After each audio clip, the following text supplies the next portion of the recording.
Welcome to the fall winter 2021 edition of Book Buzz. Please get a glass. This is probably Oh, it my, does give us Cheers.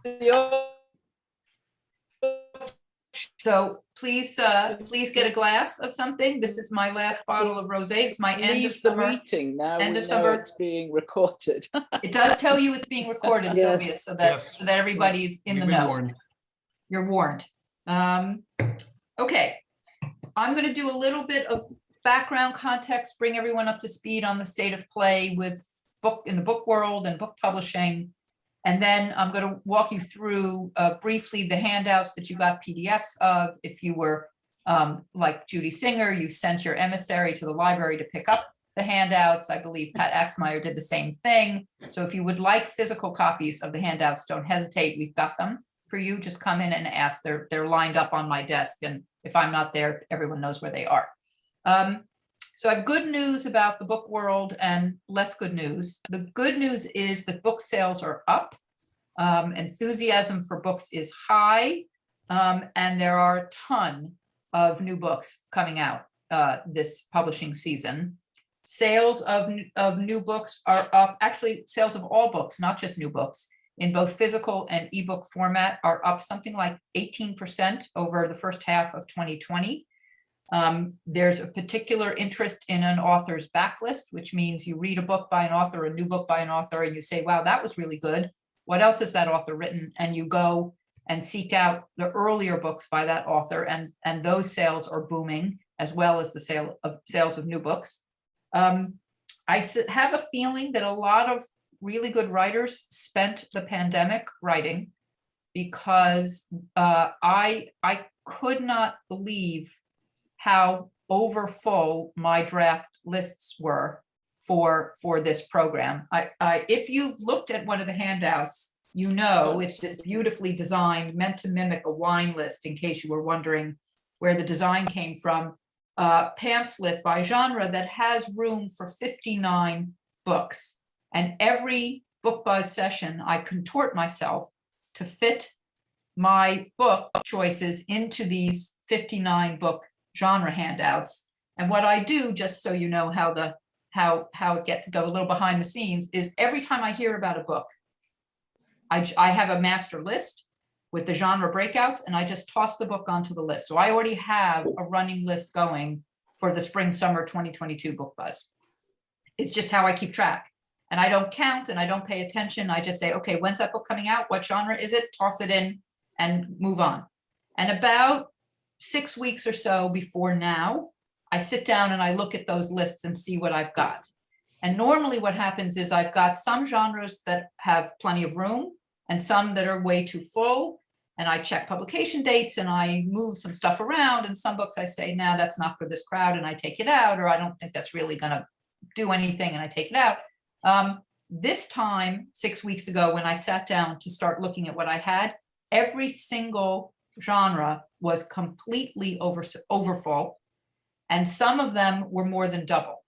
So I had more than 120 books in some of the big popular genres, and I had a moment of curling up into a fetal position under my desk and freaking out. And then I said, okay, I'm going to have to get really creative in how I'm going to make this work. So I'll tell you how I solved that in a little bit. But the point is, there's a ton of books coming out because writers have been busy. So all of that is great news. The less great news is that we're running out of paper. And I don't mean toilet paper this time. I mean actual book paper. There is a paper shortage. There are shipping delays. There are staffing delays at publishing houses and distributors for COVID-related reasons, of course, although the paper shortage is not COVID. That's been going on for years. And there's a tremendous amount of uncertainty about getting books. And that's a new thing. And it's something that libraries are grappling with and bookstores are grappling with. The CEO of Barnes & Noble issued a statement saying that they take an educated guess on how many books they're going to need. And if they're wrong and they need more, they have no idea how long it's going to take to get. So that's a problem.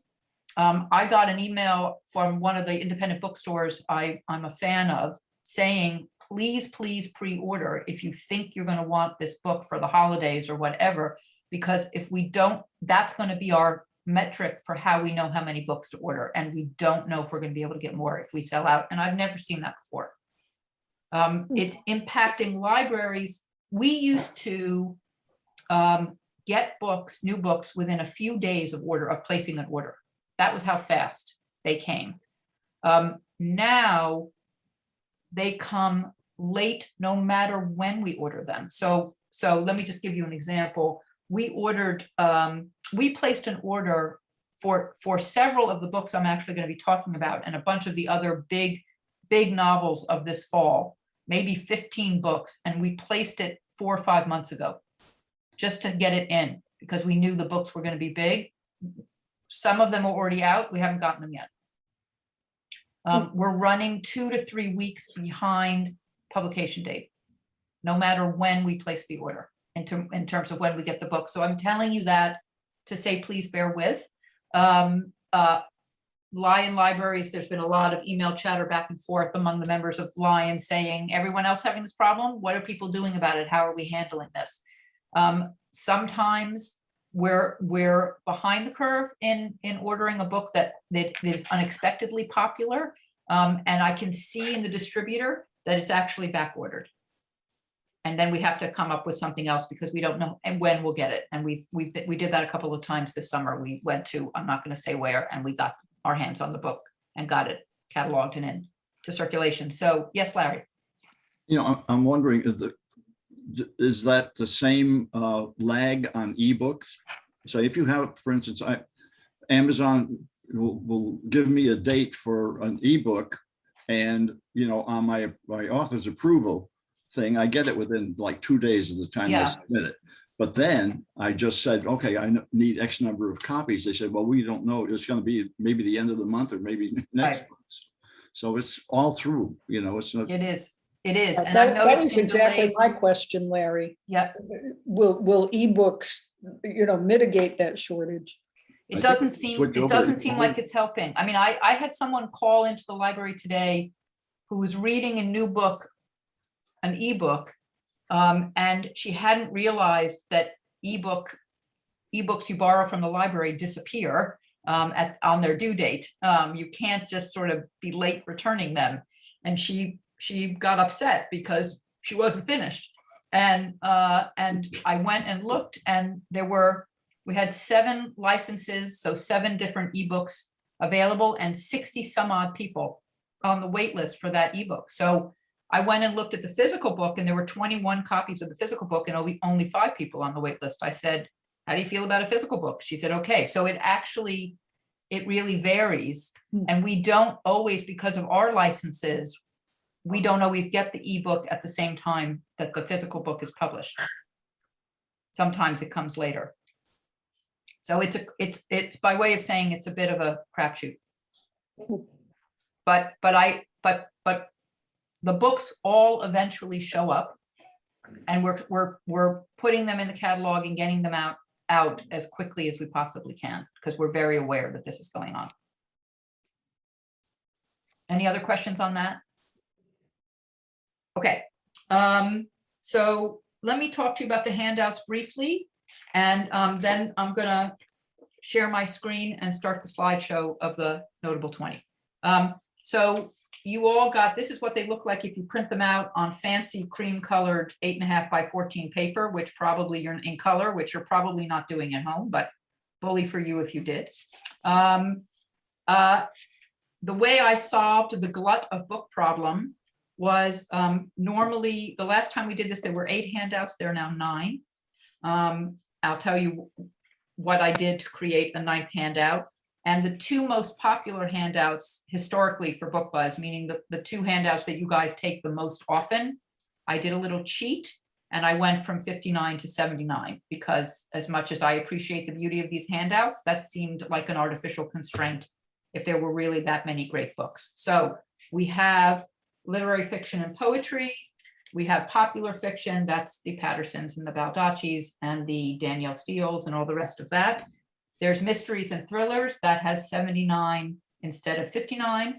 And there's other fiction, and other fiction is, I thought about it because everyone says, well, what is other fiction? And other fiction is everything that's not in those first three. But basically, if you think of literary fiction as the fabulous writing and the erudite, intense stuff that wins all kinds of awards, like the books that were just shortlisted for the Booker Prize earlier today, other fiction is the fiction that's easier to read than that.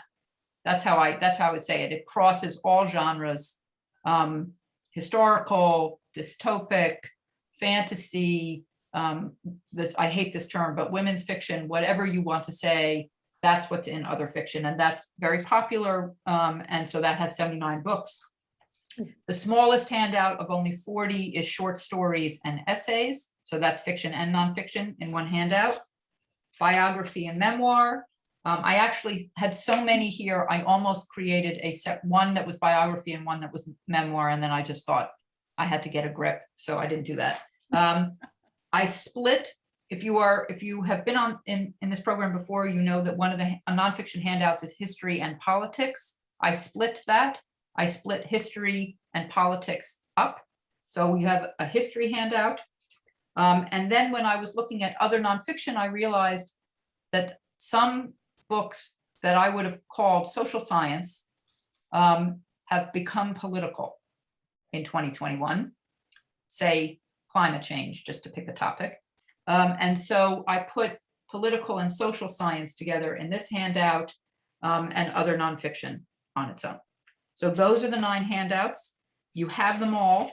If you want them physical, again, just come and see me, or if I'm not there, just ask at the information desk and we'd be happy to give you whatever you want. What I say at the inn is no obligation. Some people, I am sure, come to the inn for the booze and the food and the civilized setting, and they kind of tolerate the book discussion. So no obligation to pay any attention whatsoever to the handouts. But if you're interested in, if there's genres that you particularly love, I mean, there are people who only read nonfiction, there are people who don't read nonfiction at all and only take the fiction. No judgment from me whatsoever. Okay, so as you know, if you've been here before, there's something like some ridiculous number in those handouts. It's something like 550 some odd books collectively in the handouts. And I do not generate the list of 20 books to talk to you guys about until after the handouts are finalized and done. And normally I have a little bit of discretion. There's sort of, say, 16 books that are 15, 16 books that are for sure. And then I get to play around a little bit. And I have a sort of a maybe list that has 10. And I think about it and I ask Jane or I ask Julie and I say, what do you think? And how would this play? And I pull the list of 20 together that way. This time, no discretion. No discretion. There are 2 books in the 20 that I had no intention of putting on it, and I had to because of how much they were showing up. You can look at any magazine, any newspaper, any journal with any literary interest, and you will find the best books of September or the best books of the fall. And there's an astonishing amount of agreement about what those books are. Usually there's some places like these kind of books and some places like these. There's consistency among these lists. And they also, I just want to say, have room for more than 20. And I don't. So there are actually several, you could make the argument for 5 or 6 others without missing a beat. And if you're curious about what those are, you can ask. There is also a sense, I will say, that people are kind of over politics right now. The big books of fall are tended to be more in the fiction area than in the nonfiction area this time. The list is close to 50-50 because there was still so much to work with. But if I had 25 spaces for 25 or 30, probably the books that would have gone in would have been mostly novels. It's a very, very rich book publishing season, as you will soon see. Any questions about any of that? Okay, what I'm gonna do is I'm gonna share my screen, and I have a slideshow so that you can see the titles of each of the 20 books very clearly and what the covers look like. I'll talk about each book for a couple of minutes and then we'll go on to the next. Because I'm sharing my screen in slideshow format, I'm not going to be able to see if you put a comment or a question in the chat, which is how we usually communicate with each other during this program over Zoom, because I usually have a colleague reading the chat while I'm going. So I want to ask you please not to hesitate to interrupt me. I'll try to pause between books so that if you have a question or a comment or an observation, please feel free to make it. I'd love to hear from you while I'm doing this, because honestly, as appearances notwithstanding, I don't really love hearing myself talk for 60 minutes, and it won't be 60 minutes, I promise. If you just want to put something in the chat, when I'm done with the 20 and we come back together, I'll scroll through the chat and look and see, and we can share thoughts then. Sound good? Okay, Yes. nodding. Okay, okay. So here we go.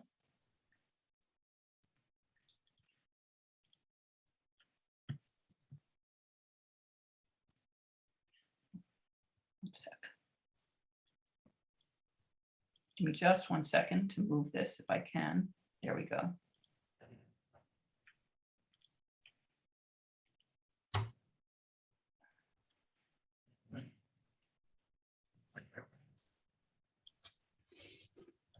Okay, can everyone see that clearly? Yes. Yes. Thank you. Okay, so the first book is Beautiful World, Where Are You? By Sally Rooney, which came out last Tuesday, the 7th. Sally Rooney is a 30-year-old wonderkind. This is her third novel, and she is as famous as pretty much any writer of fiction working today. Her first two novels were Conversations with Friends in 2017 and Normal People in 2018. If you are a Hulu subscriber, you may have noticed that Normal People was turned into a blockbuster miniseries on Hulu. It was also longlisted for the Booker Prize. She has been called the first great millennial novelist. She's also been called the Salinger of the Snapchat generation. She has become a cultural icon. And that is quite something for someone who has only written 3 novels and is 30 years old. This book got so much pre-publication buzz. If you were lucky enough, which I, for the record, was not, to get your hands on an advanced reader copy of it, you had to sign a non-disclosure agreement that you would not talk about the book, the contents of the book, or your impressions of the book until the Friday before its publication date. And if you were like me paying attention, you saw 15 different reviews of this book hit on that day. 50 different independent bookstores opened at 8 a.m. last Tuesday to serve coffee and pastries for the cajillion people online waiting to buy this book. Rooney came to the flagship Waterstones. Waterstones is the UK's version of Barnes & Noble. The flagship is in the center of London, and she'd had a sold out reading and Q&A the night before the book was officially published. And the night of the publishing, she filled a massive theater in London to read and answer questions for 90 minutes. I actually was able to live stream that event, and it was fascinating. But you could tell when she walked on stage, she could not believe how many people were in the theater.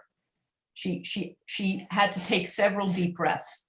The book itself, which I'm not sure even matters what the book is about 4 young, what I think of as young people. A woman named Alice, who's a very successful novelist, whose fame has sort of overwhelmed her, little autobiographical. Her best friend Eileen, who's a literary assistant, and the men in their lives, a working class guy named Felix, who Alex is dating, and Simon, a friend of Eileen's from childhood, with whom she has a very interesting flirtatious relationship. And An excerpt of the book was published in the New Yorker several weeks ago. I read the excerpt. I thought it was excellent. The reviews have been raves. Here's one. Here's an excerpt from one. It's rare for a book launch to have such wide cultural awareness and such a cultural impact. But that speaks to Rooney's appeal. She appeals to people who will read a book a year, as well as those who will read every book that comes out. She nails what it's like to be young today, but she also plays into our nostalgia. And so she appeals to all ages. See what I mean? This is a good example of what the books we're going to talk about tonight are like. So that's the first book on the list, and it is out now. Book 2, also out now, came out last Tuesday as well, Matrix by Lauren Groff. And I'm going to tell you that this is one of the 2 books that I had originally not intended to put into the notable 20. But of all the 20, it is the one that is showing up on the most lists. And Barnes & Noble made it its September book club pick, which is when I threw in the towel and realized that I had to include it. Lauren Groff is a wonderful writer. She's written 3 novels and 2 short story collections. I can recommend them to you. The novels are Monsters of Templeton, Arcadia, and Fates and Furies, which was probably her best known and novel. It's a good book club book, actually. It's got a lot to discuss. The 2 short story collections are Delicate Edible Birds, which was actually one of my favorite short story collections, and Florida. Both Fates and Furies and Florida were finalists for the National Book Award. And she writes very contemporary novels. She's writing novels about us, people living in the world today. And what makes Matrix so surprising is that it opens in 1158, and it is about a real woman named Marie de France, who is believed to be the first female French poet. We have her poems. We have some of her poems still today. Very little is known about her other than what's in her poetry. There's a theory that she left France and became the head of an abbey, a derelict abbey in England, and that she did that because she was the half sister of the King of England at the time, Henry II. And Groff has decided to go with that theory and has written a book about this woman who's at the age of 17, leaves the French court and travels to England to take over this abbey. And she turns it into a bastion for women, which of course at the time was unheard of. And again, I'm going to read this book. I was always going to read this book because I really like Lauren Groff, but it sounded like such a quirky kind of idea that I was like, I really? Everyone who has read this book cannot stop raving about how gorgeous it is, and that the writing is incredible, that the story is fascinating. I watched one interview she gave at a bookstore for a launch event, and she said she tried very, very hard to stay as true as possible to what little is actually known about this woman. I will tell you, my hipper younger colleagues heard the title Matrix and thought it was some cool sci-fi something. And it's because if you remember your high school Latin, you know, mater is mother, and if you put an ix on something, it turns it feminine. So this is about strong women, a strong woman leader, a formidable leader, and what she was able to accomplish. So there it is. That's book 2. 2 quick points. Yes, Tom. Okay, first quick one is, so would this be fall into like historical novel or I not? put it in literary fiction. Literary, okay. I put it in literary fiction because I know what her writing style is, but I could have, you're right. Most of the historical fiction is in other fiction. Okay. But this is definitely historical fiction, but I put it in literary fiction. And second, for people Yep. who care, there is a 4th Matrix movie which comes out in December. Thank you, Tom. You're Okay, welcome. book 3, Apples Never Fall by, I did think this woman's name was Liane, but it's actually Leon Moriarty, which came out today. So in case you are not familiar, this isn't popular fiction, by the way. Leon Moriarty has written 8 previous novels. All of them have been bestsellers, and 2 of them, Big Little Lies and Truly Madly Guiltily, hit the New York Times bestseller list at #1, which no Australian author has ever done before. She's the only one.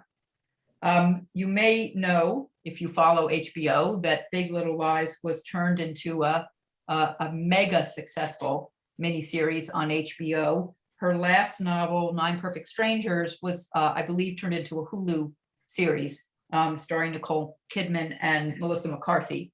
And this is her new book, but we can't keep her books in. They fly off the shelf, the old books as well as the new books. She is constantly in demand. Her books are constantly being read. And she, in a very recent article I read in connection with the publication of this book, her books were described as fat, succulent, don't bother me, I'm reading blockbusters. And what more do you want out of life, really, than that? High praise. The plot of this one is you've got parents, happily married parents, partners in life and in work, who've been married for 50 years and decide to retire. They have 4 grown children. They seem to be settling in retirement okay, but it's not clear. And a stranger comes, a young woman who's injured, and they take her in and help her. And then one day, the wife and the stranger both go missing, and the children suspect that the father has been involved. So it's dysfunctional family and mystery, and you know, this seemingly perfect life on the outside that isn't so perfect on the inside. It's a classic Leon Moriarty novel. No reason to think it won't be huge. That's book 3. Book 4 came out today as well. Lots of press, lots of attention being paid to this one, and I'll tell you why. It's Colson Whitehead's Harlem Shuffle. Colson Whitehead is an extraordinary writer and an extraordinarily versatile writer. He's written 7 earlier novels and 2 works of nonfiction, and not one of his novels is alike. That's very unusual. Usually, even the best writers have a theme or a style and they stick with it. He has crossed genre, he has crossed themes, he's done some very, very different things. He says that he gets bored easily, and that's why he bops around.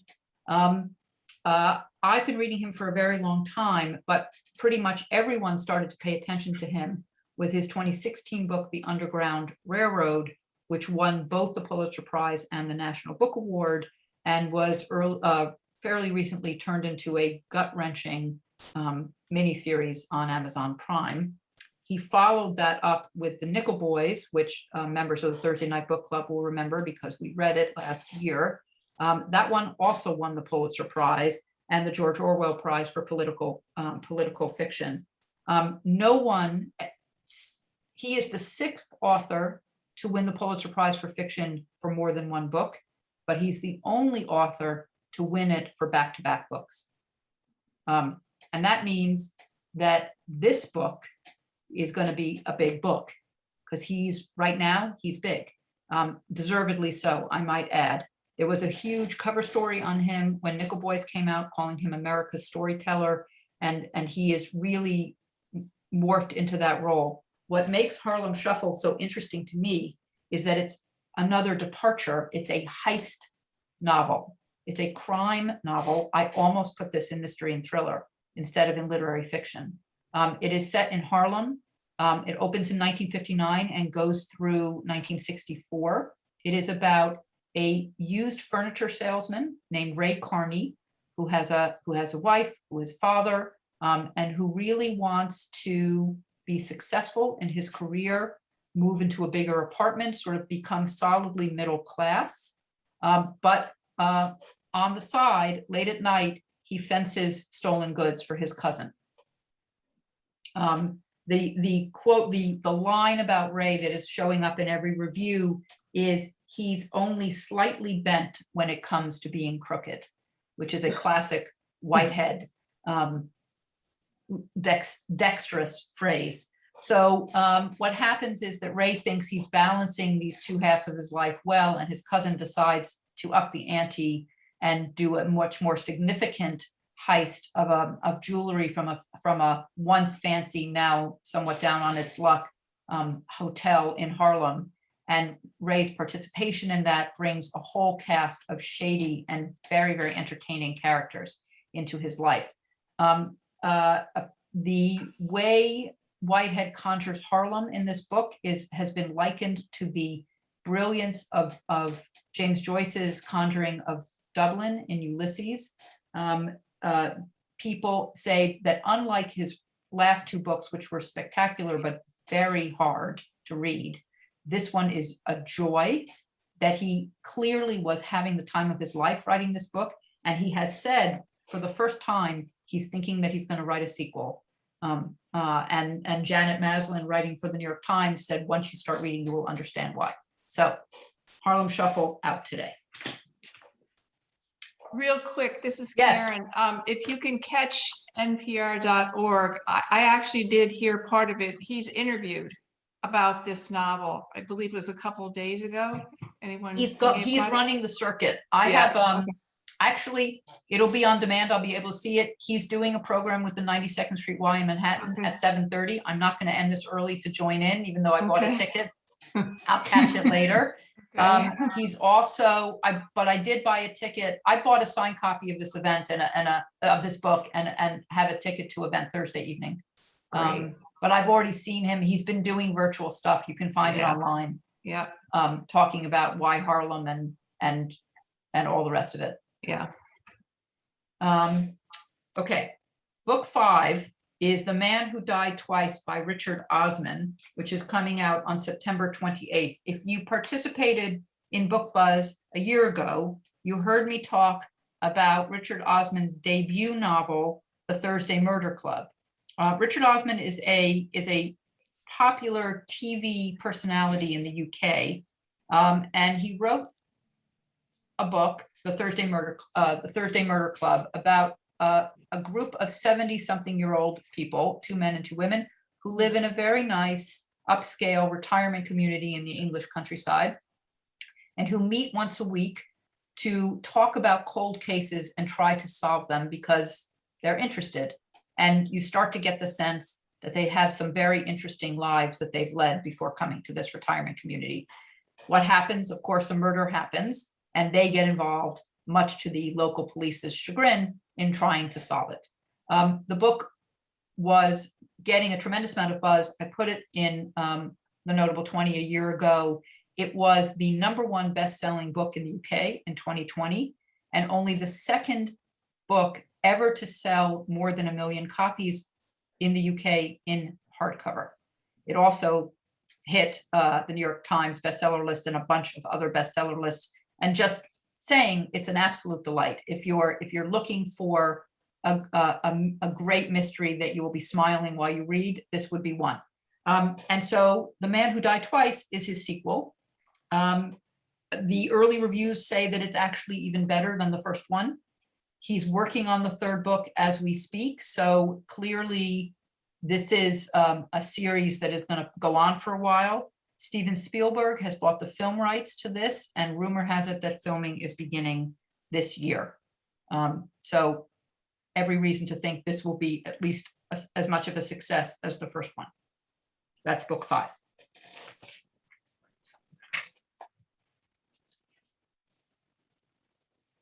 Book 6 is The Lincoln Highway by Amor Towles, which is coming out on October 5th. Amor Towles, I should say for full disclosure, but I really don't think I'm biased, was a college classmate of mine. He had a career in finance for a long time. So which is to say, he's not a young man.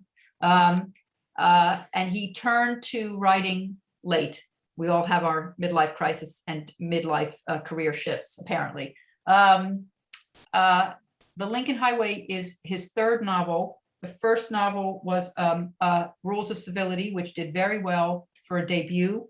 And the second novel is a book I think you've probably all heard of called A Gentleman in Moscow. And I'm seeing nodding happening right now. So A Gentleman in Moscow, which is about a man who is basically held prisoner in a very nice hotel in Moscow for decades, I just want to say, in case you're not familiar, this big, easily 500 pages and 500 dense pages. It was on the New York Times bestseller list for 59 weeks. It's a good example of the kind of book that just takes off and goes, and everyone wants to read it, and everyone loves it, and everyone wants to talk about it. Not predictable ahead of time. So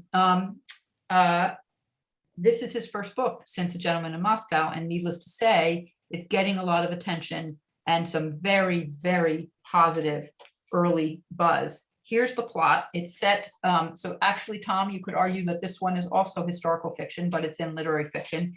It is set in the summer of 1954.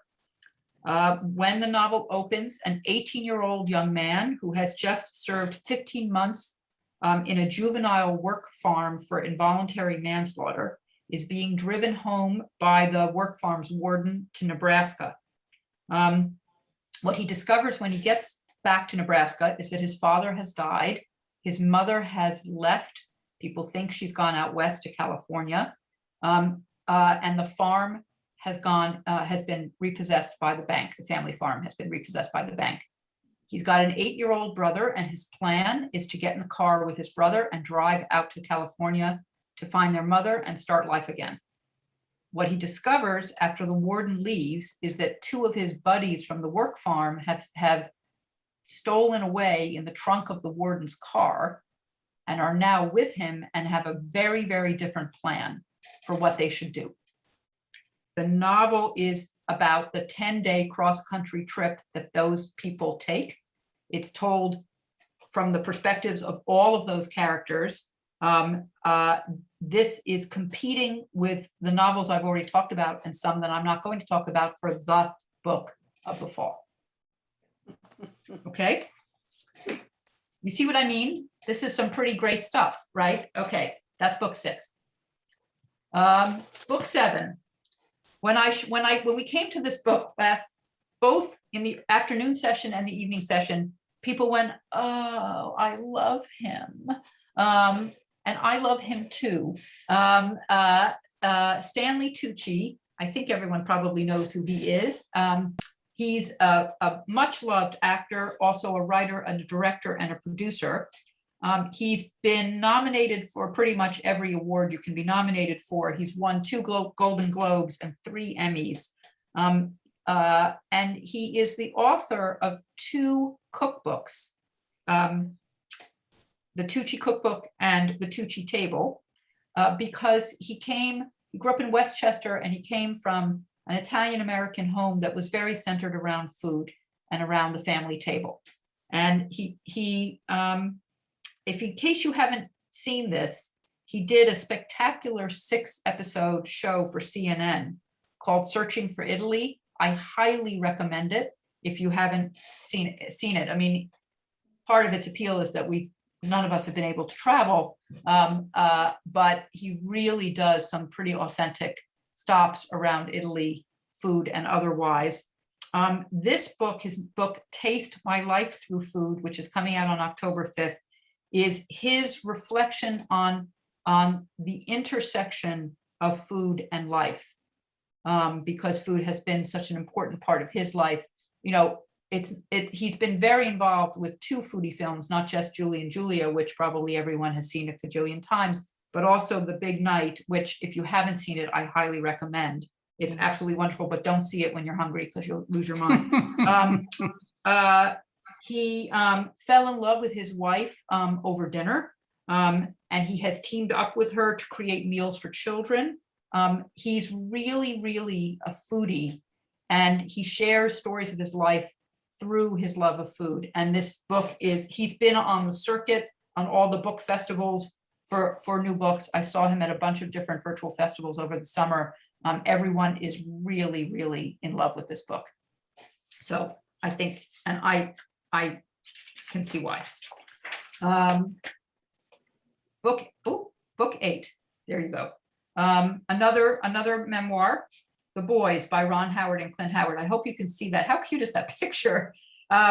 This is coming out on October 12th. So in the same way that everyone loves, well, actually, everyone loves Stanley Tucci, everyone loves Ron Howard, not quite maybe in the same way. We all watched Ron Howard grow up, right? We watched him grow up on the Andy Griffith Show and then on Happy Days, and in his first major film, American Graffiti. I remember all of those. I suspect all of you remember all of those.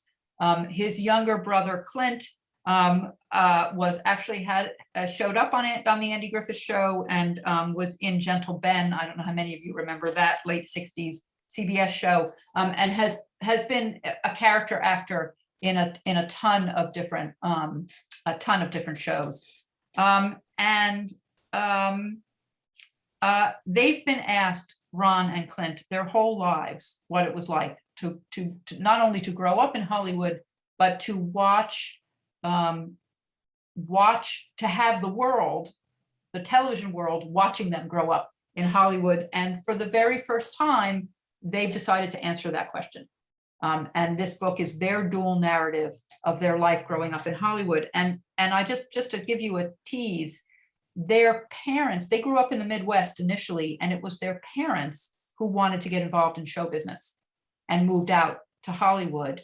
And Ron got picked up very quickly as a child actor, and his father completely shifted.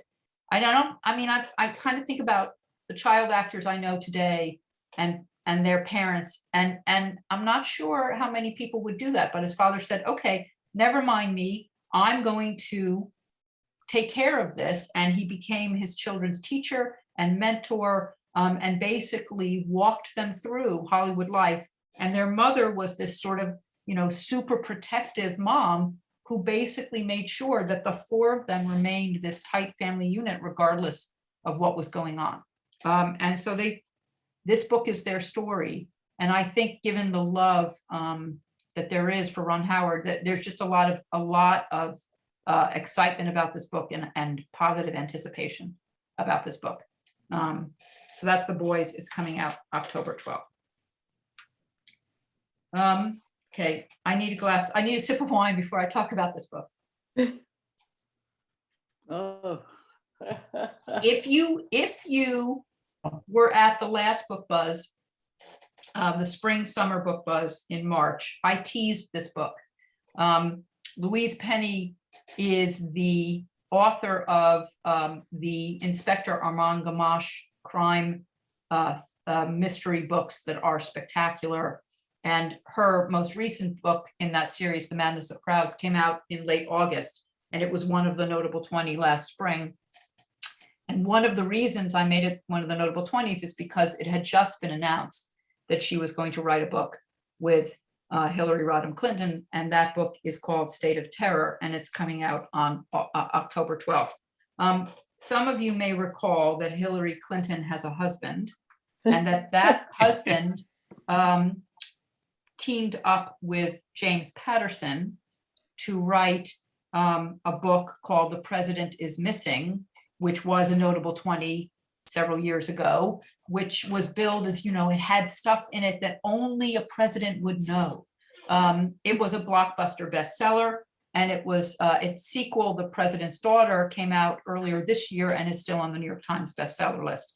So, being Hillary Rodham Clinton, she said, I can do him one better. And I personally would say that if I had to pair up with someone to write a book, I think Louise Penny is a better bet than James Patterson, but that's just me.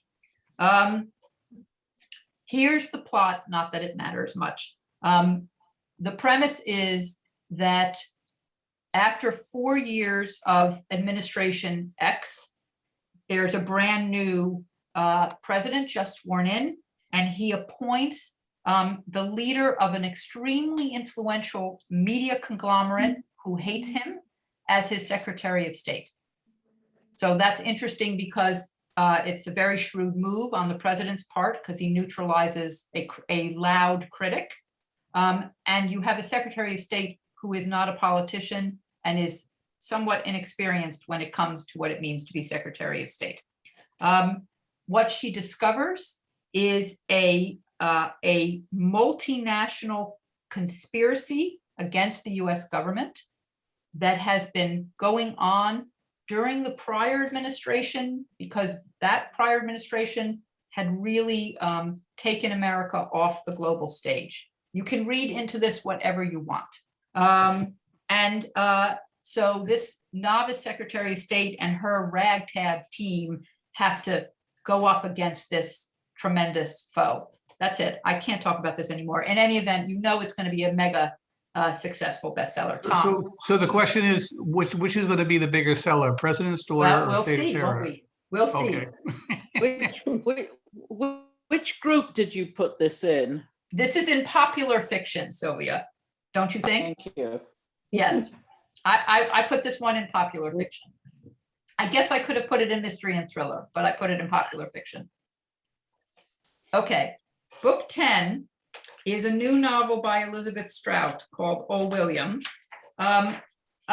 Elizabeth Strout's probably best well known for her Pulitzer Prize winning novel Olive Kitteridge, which I think that I'm going to make a requirement of attending any future Book Buzz session is that you have to read that book. She is just an extraordinary, she is perfectly attuned to the human condition. That's what I would say about her work. And her writing is not flowery. It's sometimes actually spare, and it is incredibly relatable and impactful. She's written a couple of books that center around a writer named Lucy Barton. My Name is Lucy Barton and Anything is Possible. Both of them were very, very successful. I actually read most of Anything is Possible on an airplane and said, wow, out loud several times, just because I kind of couldn't believe the power of the writing and the storytelling that was going on. Oh, William is the third book about Lucy Barton. William is the name of her first husband. She's divorced from him, but they remain close. In this book, William finds out something about his family that was a secret, and which sort of throws his understanding of his family life into disarray. And he asks her to take a trip with him to go sort some of this out. And the book is about what happens when they do this. Here's a quote from a review. Strout's characters teem with angst and emotion, all of which she handles with a mastery of restraint and often in spare, true sentences. It is as wonderful as the best of her books, which I have to say is high praise. I finished it in a nanosecond and was happy every minute of reading. Her understanding of human nature and relationships is simply stunning. This will be a big bestseller. Okay, book 11 is the second book that I had no intention of putting on this list and had to, because it is a massive history of the Middle Ages, and who cares? I mean, I'm sorry, but my first reaction was, okay, that's fine, great, I'll put it in history. And then this book started showing up on most anticipated lists over and over and over again. So I'm like, okay, I need to understand why this book is showing up and what this book is. So Dan Jones is a New York Times bestselling author. He writes mostly about English history. He's written about the Magna Carta. He's written about the War of the Roses. He's written and presented a popular Netflix show called The Secrets of Great British Castles.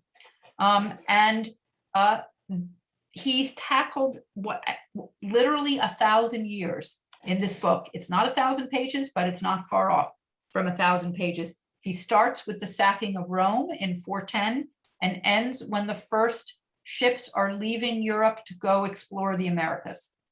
And the premise is basically that what goes on in that period of time is super relevant to today. It's when the European nationalities that still form the basic setup of Europe were formed. It's when the Christianity became the dominant religion and the Catholic Church started to be incredibly powerful. It's when most of the laws of Western civilization were first written and codified.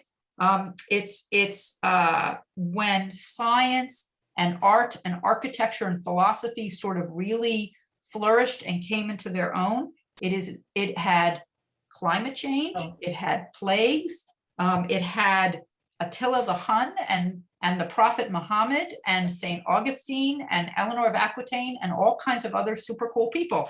And apparently this book is genuinely readable and engaging and interesting and fascinating and pulls all of that together. The reviews literally said, this is the best popular history of the Middle Ages there has ever been. So Are we talking Pulitzer Prize here? I don't know how to answer that question. I don't think so, Tom, because it doesn't sound, I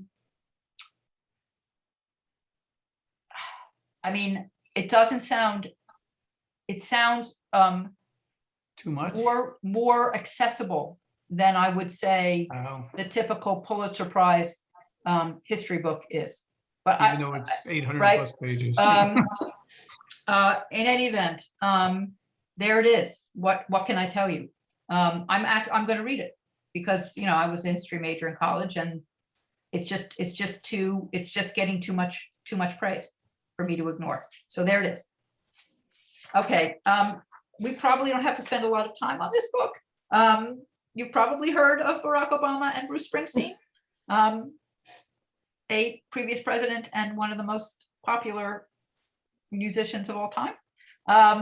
In case you're not aware, they have a podcast. It's called Renegades, and they've turned the podcast into a book.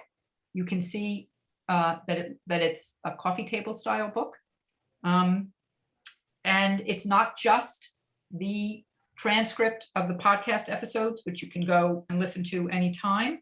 It has original introductions from both of them, new material that hasn't ever been in any of the podcast recordings. The President Obama has included his most popular speeches with his personal annotations. Bruce Springsteen has included his handwritten notes on some of the lyrics, some of his most popular song lyrics. There are over 350 photos in the book, many of them never seen before from their personal collections. And it's basically the two of them having a discussion about their upbringings and their lives and their views on what it's like to live in America today. Anyone have any doubts about the likely success and popularity of this book? No, I didn't think so. What category is it in? This is in other nonfiction. Oh, okay. Where would you have put it? I don't know. I don't Okay. know. I was looking under biographies. But I No, guess it's in not. other nonfiction. Okay, sure. So is this one. And this is the first time I've done a 2-picture slide for a book. And I just taught Tom smile. This one I've known about for months, and I have to say I knew immediately when I heard about it that it would be a notable 20. It's called The Lyrics, and it's by Paul McCartney, and it's coming out on November 2nd. Sorry, the Renegades book, I haven't been giving you dates, is coming out on October 26th, as is the Middle Ages book, and the Elizabeth Strout is coming out on October 19th. Guess I didn't do it. Print it out. Oh, well. Yeah, so we're in November with this one. This is book 12. So as you see, this is a 2-thick book boxed set of 154 song lyrics that Paul McCartney has written in his very, very long career. And he gives his own commentaries on the lyrics, basically liner notes, plus commentaries on his life and his music. This is, if you are a Beatles fan, I cannot imagine that there was this in both sessions yesterday, there was like this, when I came to this book. It's obviously timed for gift giving, but I think it's a must for any fan, especially if Paul was your favorite Beatle. He talks about his inspiration, how the songs came to be, his inspirations for writing them. Obviously, John Lennon features, as does his wife, his first wife, I should say. He has some pictures from his personal archives, and a lot of handwritten text. You can see that there's a lot of his own handwriting through this book. This is not, I'm just going to tell you, putting aside Amazon, this is going to retail for $100.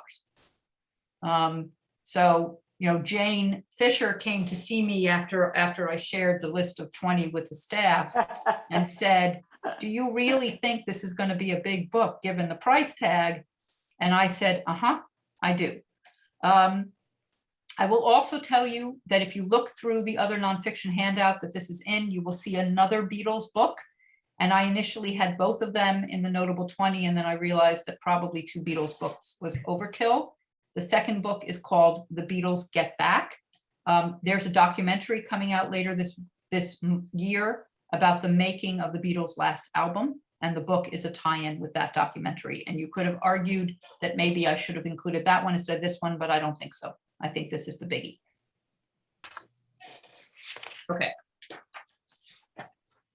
I should have said at the beginning, before I turn the slide, that there's something for everyone in this list, so don't hate me for this one. The 14th book is called The Wit and Wisdom of Bridgerton, and it's by Julia Quinn. So in case you were under a rock at the end of last year, there was a series called Bridgerton that appeared around Christmas time on Netflix and became something of a sensation. And if you're thinking about any of it, you might need to do this a little bit. It became the most watched Netflix original series ever. It was based on the first of what is, depending on how you count, 8 or 9 book series, a romance series set in Regency England, written by Julia Quinn, who has written more than 30 romance novels. She's one of the most successful historical romance novelists working today. Her work has been translated into 43 languages. And after the Netflix series, I mean, the Bridgerton books are not new, but after the Netflix series hit, you could not get your hands on one of them, no matter what. I actually went to the Barnes & Noble in North Haven. There was a big Bridgerton display and the shelves were empty. I'm not kidding, empty.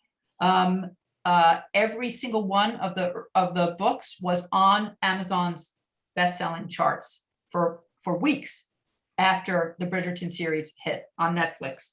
So Julia Quinn, who's no dummy, has put together a book that I suspect was timed in the theory that the second season of Bridgerton would be out at the end of this year. I think it's going to be delayed because of COVID stuff that's happened while they're filming, but this is nevertheless coming out on November 9th. She's the, in case you didn't follow this romance stuff, the Bridgerton family has 8 siblings and a beloved widowed mother. Each of the 8 books is about the romance of one of those siblings. So in this book, we have organized by chapter, gives you background and the life of each of the main characters in the series with some original new content to frame it. But it's clearly meant to tease and get people worked up and excited for the second season. And given the hysteria that continues to exist about this series and anticipation for the second season, I think this will be a big book. I won't be surprised if none of you want to read it, but I'm just telling you it's going to be a big book. And you might want to read it and just not tell me, and that's okay too. Does it have any pictures? I don't know. Oh, okay. I don't know, Tom. Okay. There's some pretty people in the series, I have to say. Okay, the 15th book. This is a little complicated to explain, but I think it's a very important and big book. It's called The 1619 Project by Nicole Hannah Jones. It's coming out on November 16th. Nicole Hannah-Jones is a reporter for the New York Times Magazine. And she's the creator of what is called the 1619 Project. It's an initiative that first appeared in the magazine section of the Times in August of 2019 in connection with the 400th anniversary of the arrival of the first slave ship in America. It arrived in late August of 1619 in Virginia. It carried 20 to 30 enslaved people from Africa. And the premise of the project is that America began then and not in 1776. The project itself won a Pulitzer Prize. And this book is an expansion of that concept. So the idea is that everything that has made America what it is today stems from the existence of slavery in the country, for better or for worse. So they point to its economic might, its industrial power, its food and popular music, the way the Electoral College exists, the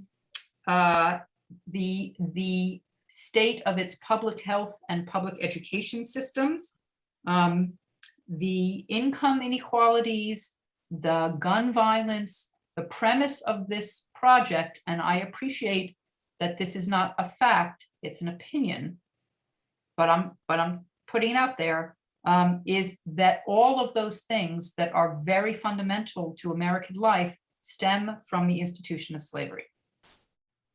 So it is a reframing of the narrative in that context.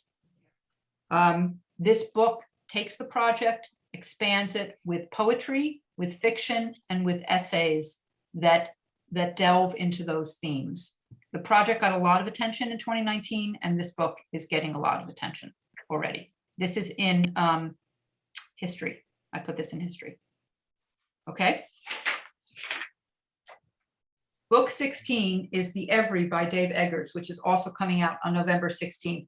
So Dave Eggers is he's a very relatable and accessible author. He's written a lot of fiction, a lot of nonfiction, and his best known, I think, best-selling book is The Circle, which came out in 2013 and was made into a movie. And The Circle is about a mega search engine media company that is slowly starting 2013, not 2021, 2013, slowly starting to impact the way we lead our lives. It was obviously Google, but not called that. It was called The Circle, and about some people who work there and how they respond to what The Circle is trying to be about. In The Every, his sequel, his follow-up, he imagines that social media search engine conglomerate merges with the world's largest e-commerce company, guess who, to form a company called The Every. Clearly, the richest, most dangerous, and likely, if you can imagine this merger, most beloved monopoly ever, right? That's the premise of The Every, and that a woman who is horrified by this gets hired by the company, and her purpose is to try to destroy it from within. So that's what the book is about. In and of itself, I think it's super topical and it's going to be a big deal. But Dave Eggers did something unbelievably unusual in deciding how to publish this book. What you see here is one of over 30 different covers that are going to be randomly distributed in hardcover only to independent bookstores on October 5th. Good for him. Okay, good for him, I heard Tom say. I put November 16th down on the schedule because Amazon and libraries are going to get this book on November 16th in paperback. If you want this book in hardcover, it's only going to be available in independent bookstores. And if you want to read this book sooner rather than later, it's only going to be available in independent bookstores. I went yesterday to our distributor's website to double check that that hadn't changed. I've never heard of an author doing that before. So for that already has generated a tremendous amount of buzz about this book. And anybody who's never read a heartbreaking work of staggering genius, I mean, it's. That's David Foster. Oh, that's Dave Eggers. You're right. That's not David Foster Wallace? No, it's Eggers. No. Dave Eggers. Okay. Yes, that's a massive undertaking, but it's quite something. It's worth it. Cindy, what's the release date to the independent stores? October 5th. Thank you. Book 17, again, this is another one I probably don't need to spend a lot of time on because either you're an Outlander fan or you're not. And if you are, you already know about this and you can't wait. And if you're not, you don't care. But honestly, people have been coming to the desk for several years and asking me when the next Outlander book was going to come out. And I didn't know what to tell them because every year people said, we think it's going to be this year. We think it's going to be this year. And it never was. And now it is. This is the 9th book in the Outlander series by Diana Gabaldon. It's called Go Tell the Bees That I Am Gone, and it is coming out on November 23rd. Very briefly, in case you're not familiar, Outlander is this is in popular fiction, is a time travel story that has been made into an extremely successful television series that we have the DVDs of all of it. You can see most of it on Netflix right now. About a woman named Claire who lives in England in post-World War II England and finds a little portal, slips through it, and goes back several centuries to Scotland where she meets Jamie, a hunka Scottish guy. And romance and all sorts of adventures ensue. In this 9th book, Claire and Jamie are together. They're in America. And they are living in North Carolina in 1779. And the American Revolution is ongoing and coming closer and closer to their farm. That's all I need to say about that. Doesn't matter. It's going to be a huge bestseller. Okay, if you know me at all and you were trying to guess at what books might be on the list, this would have been your best guess. It is an essay collection by Ann Patchett called These Precious Days that is coming out on November 23rd. I have already pre-ordered a signed copy from her store. I don't say what I'm about to say. I've thought a lot about whether or not I wanted to say this. I think she is my favorite writer working today. And that is a very, very high bar. There is something about her writing, and I know Larry agrees with me, that speaks to me in a fundamental way. There's not a lot of fancy schmancy erudite stuff. She just puts the words together in a beautiful, meaningful, and completely relatable way. She is as good at this in fiction as she is at nonfiction, which very few people are. She's written 8 novels, the last of which, The Dutch House, was a finalist for the Pulitzer Prize. She lost to Nickel Boys, Colson Whitehead Nickel Boys, and she said it was better when she talked about that, by the way. Her works have been translated into more than 30 languages, and she's actually been named one of the 100 most influential people in the world by Time Magazine because she's single-handedly made it her mission to keep independent bookstores vibrant and alive. And she has one in Nashville that's excellent. Her previous essay collection, This is the Story of a Happy Marriage, is phenomenal, and I cannot recommend it to you highly enough. The reason I know this one is going to be amazing is that 4 or 5 of the essays have already been released. There's over 20 essays in this book. The title essay was published in Harper's Magazine late last year, and it is about the friendship she formed with a woman named Suki, who was Tom Hanks' personal assistant. As an aside, she and Hanks have become friendly. He narrated the audiobook of The Dutch House, and he did a great job. Suki had cancer. She's since passed away, and she was getting chemotherapy at a hospital near Ann Patchett's home in Nashville. And Ann Patchett said, please stay with me. And then COVID happened. And so he wound up moving in. And the essay caused something of a minor sensation when it was published. I've read, the others have mostly been in the New Yorker. The most recent one I read in the New Yorker is about her husband who flies planes, not for a living, but for a hobby, and about what that's been like for her. And a couple of times I actually started laughing out loud because it was so good. And I was just filled with joy by how good it was. I don't talk about that. I don't say that kind of stuff very often. She's the bomb. She's been called a literary alchemist that plumbs the depths of her experience to create gold with knockout storytelling power. You should go read everything she's written if you haven't already. These Precious Days will be a bestseller and is coming out on the 23rd. Two more. This one probably also needs very little introduction. In case you forgot, it feels like it was a long time ago. We had an inauguration in January. We had some excitement, and then we had an inauguration. And at the inauguration, the first ever National Youth Poet Laureate read a poem called The Hill We Climb. And if you had happened to be in the library that day, you would have seen us staring at the screen in the collaboratory, watching Amanda Gorman, this young woman, read this poem with, underneath our masks, our mouths hanging open.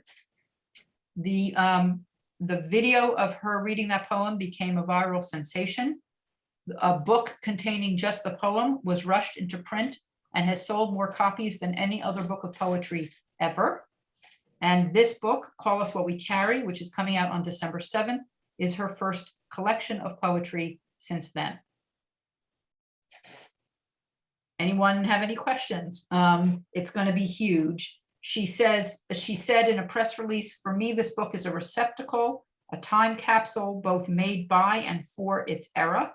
What is poetry, if not a mirror for our present and a message for our future? It will be the biggest selling poetry book ever, and it's coming out on December 7th. The last book is called South to America, and it is by Imani Perry, and it is not coming out until January 25th. And I always really want to include one book from the far side of this 6-month time frame that we're talking about tonight. And this was an easy one to include because even though it's not coming out to the end of January, it's showing up already and getting a lot of buzz. Imani Perry is a tenured chaired professor of African American Studies at Princeton University, who went to college at Yale, but grew up in Birmingham, Alabama.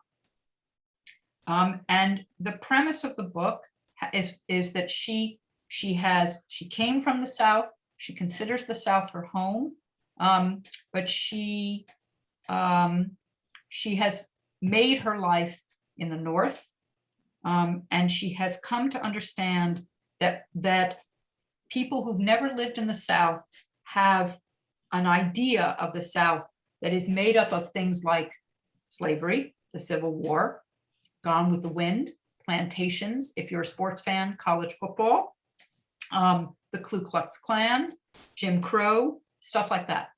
But that the region is actually much stranger and much more complicated than we, not just we in the North, but in the Midwest and in the West, wanna understand or think about. And she goes back to Alabama and reconsiders it with the eyes of someone who used to be from there and has moved away. And the premise of the book is that you cannot understand America without understanding the South. And that the history and culture of the South is key to understanding the nation as a whole. And this book is already being pointed to as a touch point for distillation of what's going on in the country today. I think, Tom, that I put this in Biography and Memoir, but I probably hesitated before I did. But I think that is where it belongs. So that's the 20th book, and I'm gonna stop sharing my screen. I only have eight. Okay. So can we ask about something that did make the top 20? You can ask about anything you want. I'm just checking to make sure there's nothing in the chat. There isn't, but I'm hoping that now I'm gonna get to hear a lot of stuff from you guys.